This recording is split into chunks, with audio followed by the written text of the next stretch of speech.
ఖమ్మం నుంచి సాంబా ఇప్పటికీ ఖమ్మం జిల్లా వ్యాప్తంగా చూసుకుంటే సన్నాలు వేసిన రైతులలో 47,494 మందికి బోనస్ రాలేదు, బోనస్ అందలేదు ఇప్పటివరకు. కానీ అక్కడ ముఖ్యమంత్రి వచ్చి ఏం మాట్లాడతాడంటే మేము బోనస్ అందిన వాళ్ళు మాకు ఓట్లేయండి అని చెప్పేసి మాట్లాడుతుంటే ఈ ముఖ్యమంత్రికి అబద్ధాలు చెప్పడం తప్ప పరిపాలన చేత కాదు, సిగ్గులేని ముఖ్యమంత్రి అని మాట్లాడుకోవాల్సిన అవసరం కనిపిస్తుందా? ఎక్కడ చూసినా పూర్తి స్థాయిలో అబద్ధాలు తప్ప ఇంకేమి చెప్పని పరిస్థితి. అధికారంలోకి వచ్చేందుకు అలివిగాని రకరకాల హామీలు ఇచ్చేసి అలివిగాని హామీలను ప్రజలకు ఇచ్చి నమ్మించినటువంటి కాంగ్రెస్ ప్రభుత్వం ఇప్పుడు వాటిని నెరవేర్చామనేటువంటి అబద్ధాలు ప్రచారం చేసుకుంటూ ప్రజలను రైతులను ఏ రకంగా మోసం చేస్తుందనేటువంటి అంశానికి ఒక మచ్చుతునక లాంటి అంశం ఏంటంటే ఇవాళ బోనస్ డబ్బులు క్రెడిట్ కాకపోవడమే ఒక పెద్ద ఉదాహరణగా చెప్పొచ్చు. రైతులకు ఇచ్చినటువంటి ఏ ఒక్క హామీని కూడా ఈ ప్రభుత్వం నెరవేర్చలేదని చెప్పడానికి ఒక రుణమాఫీ ఎట్లయితే నిలబడింది, ఆ తర్వాత రైతు భరోసా ఎట్లయితే నిలబడింది, ఇప్పుడు బోనస్ కూడా అదే రకమైనటువంటి పరిస్థితులను దాపురించాయని చెప్పుకోవచ్చు.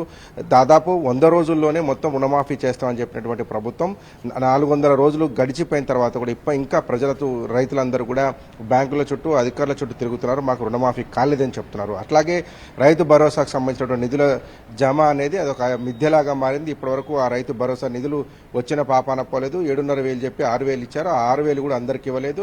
2 ఎకరాలు ఉంటే ఎకరంన్నరకు పడింది, ఎకరంన్నర ఉంటే 20 కుంటలకు పడ్డది, 5 ఎకరాలు ఉన్నోడికి 4 ఎకరాలకు పడినటువంటి ఒక దుస్థితి నెలకొంది. ఇక మూడో హామీ అయినటువంటిది ఏదైతే బోనస్ ఇస్తామని చెప్పారో ఆ బోనస్ కూడా ఇప్పుడు బోగస్ అనేటువంటి విషయాన్ని తెలిసిపోయింది. కొన్ని లెక్కలను మనం అధికారికంగా సేకరించాం. ఈ లెక్కలను రాష్ట్ర ప్రజల ముందు, రాష్ట్ర రైతుల ముందు ఉంచేటువంటి ప్రయత్నం చేద్దాం. ఖమ్మం జిల్లాకు సంబంధించినటువంటి డేటాని మేము ముందు ఉంచుతాను.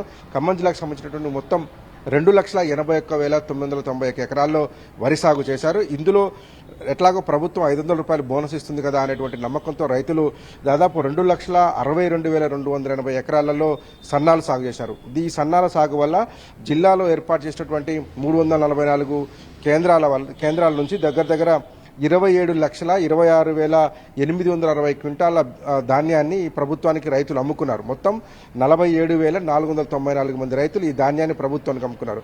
ఇక్కడ బోనస్ ఇచ్చేటువంటి విషయంలో కూడా ప్రభుత్వం ఎంత దారుణంగా వ్యవహరించిందంటే ప్రధానంగా ముందస్తు దిగుబడి ఇచ్చేటువంటి ప్రాంతాలలో ఈ కేంద్రాలను ఏర్పాటు చేయకపోవడం వల్ల అప్పటికే వారంతా కూడా ప్రైవేటు వ్యక్తులకు అమ్ముకొని అడ్డికి పావుసారు అమ్ముకొని వచ్చిన కాడికి తీసుకొని రైతులు ఇది మమ్మ అనిపించుకొని తమ వ్యవసాయాన్ని ముగించారు. కానీ ప్రభుత్వం ఇస్తుందన్న నమ్మకంతో కొంతమంది రైతులు ఏదైతే 47,494 మంది రైతులు ఖమ్మం జిల్లాకు సంబంధించిన వాళ్ళు ఉన్నారో వీళ్ళంతా కూడా 27,26,000 క్వింటాలు ఈ ప్రభుత్వానికి అమ్మితే వీళ్ళు చెప్పినటువంటి లెక్క ప్రకారం 130,33,30,30,000 రూపాయల బోనస్ ఈ జిల్లా రైతులకు అందాల్సి ఉంది. అంటే 47,494 మంది రైతులకు 136 కోట్ల రూపాయలు రావాల్సి ఉంటే 71 కోట్ల రూపాయలు ఇచ్చి చేతులు దులుపుకుంది రాష్ట్ర ప్రభుత్వం. ఇంకా 64.42 కోట్ల రూపాయలు జమ కావాల్సినటువంటి అవకాశం ఉంది. ఇప్పుడు దాదాపు 3 నెలలు డిసెంబర్ 15కి మొత్తం దాదాపుగా ఖమ్మం జిల్లాలో కోతలు అట్లాగే అమ్మకాలు అన్నీ పూర్తి అయిపోయినాయి. ఇప్పటి వరకు 3వ నెల కావస్తుంది.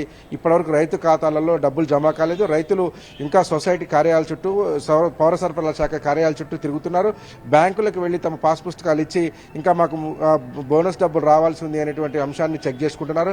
ఒక్కొక్క రైతుకు గరిష్టంగా ₹1,00,000, ₹1,30,000 దాకా రావాల్సినటువంటి పరిస్థితులు. చాలా మంది రైతులకు 50,000 నుంచి 80,000 మధ్యన బోనస్ సంబంధించినటువంటి డబ్బులు జమ కావాల్సినటువంటి పరిస్థితులు ఉన్నాయి. ఇక భద్రాద్రి కొత్తగూడెం జిల్లాలో 44 కోట్ల రూపాయలు ఈ ప్రభుత్వం బోనస్ రూపంలో చెల్లిస్తామని చెప్పినప్పటికీ కేవలం 19 కోట్లు చెల్లించి చేతులు దులుపుకున్నారు.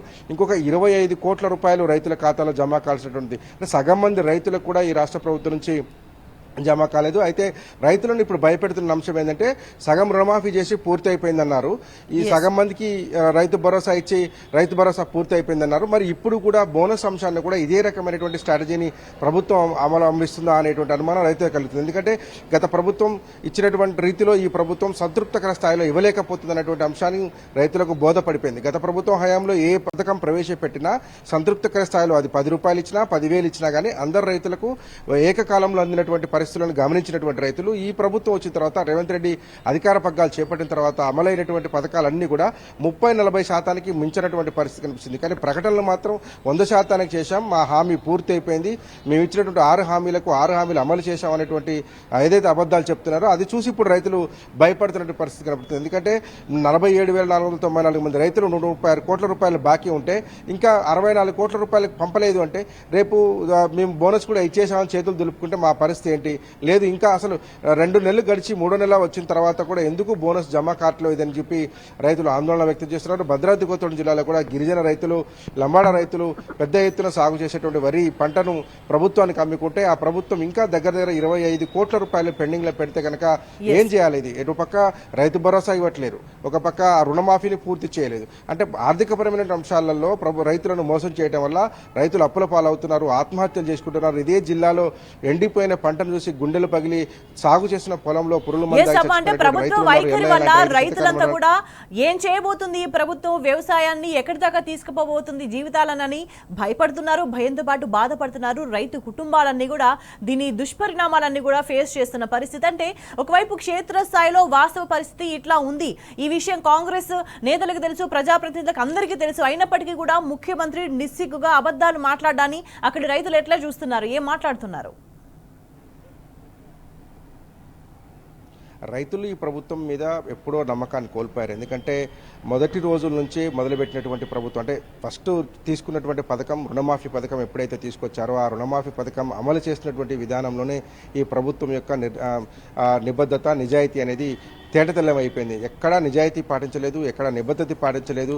ఏ కారణం చేత రైతులకు రుణమాఫీ కాలేదో ఇప్పటివరకు చెప్పేటువంటి ప్రయత్నం చేయలేదు. 29-30 రకాల కారణాల చేత రైతు రుణమాఫీ కాకుండా ఆగిపోయినటువంటి పరిస్థితులు గమనించినటువంటి రైతులు చిన్న చిన్న కారణాలకు అక్షరం తప్పుపడ్డదనేటువంటి ఒక కారణం, కుటుంబాన్ని నిర్ధారించలేదనేటువంటి కారణం, ప్రభుత్వ తప్పులను కూడా అధికారులు చేసినటువంటి తప్పులను కూడా రైతుల నెపం మీద నెట్టి, రైతుల మీద నెట్టి రుణమాఫీకి రైతులను వేలాది మంది రైతులను దూరం చేశారు. ఖమ్మం జిల్లా వ్యాప్తంగా ఇంకా లక్షల మంది పైగా రైతులకు రుణమాఫీ జరగలేదు. ఇది చూసినటువంటి రైతులకు ఇప్పుడు జరుగుతున్నటువంటి ప్రక్రియ చూస్తే కూడా అనుమానం కలుగుతా ఉంది. ఈ బోనస్ డబ్బులు ఇవ్వట్లేరు, ఇప్పుడు యాసంగి పంట సాగులో ఉంది, ఈ సాగుకు నీళ్లు రాలనేటువంటి పరిస్థితులు ఉన్నాయి.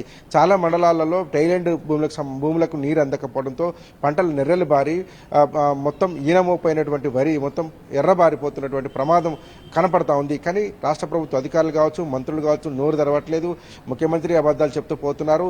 ఈ పరిస్థితి ఇట్లే కొనసాగితే భవిష్యత్తు రైతాంగం ఏం కావాలనేటువంటి ఒక చర్చ ఖమ్మం జిల్లా వ్యాప్తంగా జరుగుతూ ఉంది. ఎందుకంటే ముఖ్యంగా మనం ఒక చిన్న విషయాన్ని ఇప్పుడు మనం చర్చిస్తున్నట్లయితే కనుక కృష్ణా జలాలలో తెలంగాణ రాష్ట్రానికి అన్యాయం జరుగుతుందంటూ బీఆర్ఎస్ పార్టీ గత 10 రోజులుగా పెద్ద ఎత్తున ఆందోళన చేస్తూ ఉంది, మీడియా సమావేశాలు నిర్వహిస్తూ ఉంది.